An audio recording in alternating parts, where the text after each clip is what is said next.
Déclic. Je vais vous raconter tout ce que ce gars m'a fait. Je vais vous raconter tout ce que le premier Sankaolo que j'ai pris m'a fait.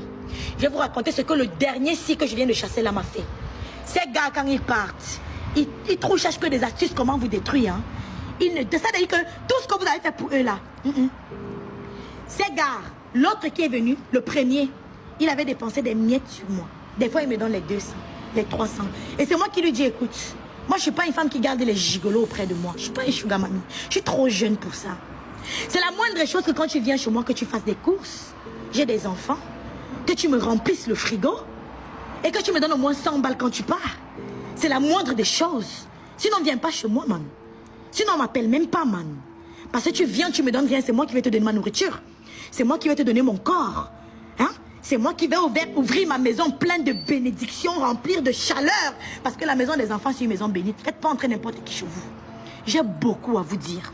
Parce que j'ai commis 2-3 petites erreurs qui m'ont enseigné. Comme je suis une femme forte, ne vous dérangez pas, mes enfants ne peuvent pas être détruits. Parce que je les mets toujours à l'écart quand ça commence. Et ces hommes-là, si vous allez à la police pour raconter, il m'a volé. Il m'a insulté. Il m'a manipulé. Il a essayé de jouer sur ma psychologie pour me détruire psychologiquement. Ces gars vont vous détruire complètement et on va vous enlever vos enfants. Parce qu'il va raconter des choses qui n'ont jamais existé à la police. Et comme tu es noir, la police n'a pas besoin de preuves. La police va tout simplement appeler la protection de l'enfance, l'APEA. Comme je suis déjà à l'APEA, on va dire, ouais, c'est ce qu'on attendait. C'est ce qu'on attendait. Une autre preuve pour me prendre des enfants. Ils vont m'acculer encore des assistantes. Ils vont encore me mettre 5 assistantes dans mon dos. Elles seront chez moi 5 fois par semaine. J'étais à Berne, vous vous rappelez les amis. 3 fois par semaine, les assistantes venaient chez moi. Chaque assistante différente. Tous les jours, j'avais au moins 6-7 rendez-vous. Avec les enfants, l'école, les hôpitaux, la nutrition, tout. Ils m'ont pris, aller me mettre où on parle allemand. À Berne. Pourtant, je ne parle pas allemand. Je ne comprends pas allemand. Ils sont allés me loger là-bas. Dans un village reculé. Au milieu des autochtones suisses. Là où c'est normal même qu'une maman suissesse te regarde et dit, toi, tu es même qui tu viens d'où? C'est normal. Tu es dans son pays, mon ami.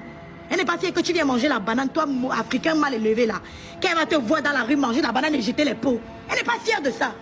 Donc quand elle te voit, elle t'a mélangé. Tu es pareil. On m'a mis dans les autochtones. C'est que dans une ville d'autochtones, un village d'autochtones, j'ai subi. On m'a logé dans un immeuble de grand-mère. Et on les a mis comme assistantes, les yeux sur moi. Petit, on appelle les assistantes, étaient au courant de tout. C'était à fleur comme ça qu'on me prenne mes enfants. Mais non, jamais menacé à prendre mes enfants. Parce que j'ai la lumière en moi. Parce que quand elle me regarde, elle voit et sent ce que je dégage. Au fil du temps, j'ai travaillé sur moi. J'ai obéi comme une chienne. Je suis la chienne, non? Je suis venue en Europe pour suivre le maître et obéir au maître. Ne nous mentons pas. Vous pensez qu'on a la liberté ici en Europe? Réveillez-vous. Réveillez-vous. Quand tu vas prendre conscience, tu vas accepter ton sort. Le jour que tu vas accepter que oui, je suis une chienne. Oui, je suis une Tinda. Oui, je suis venue gratter le cul des blancs pour survivre. Quand tu vas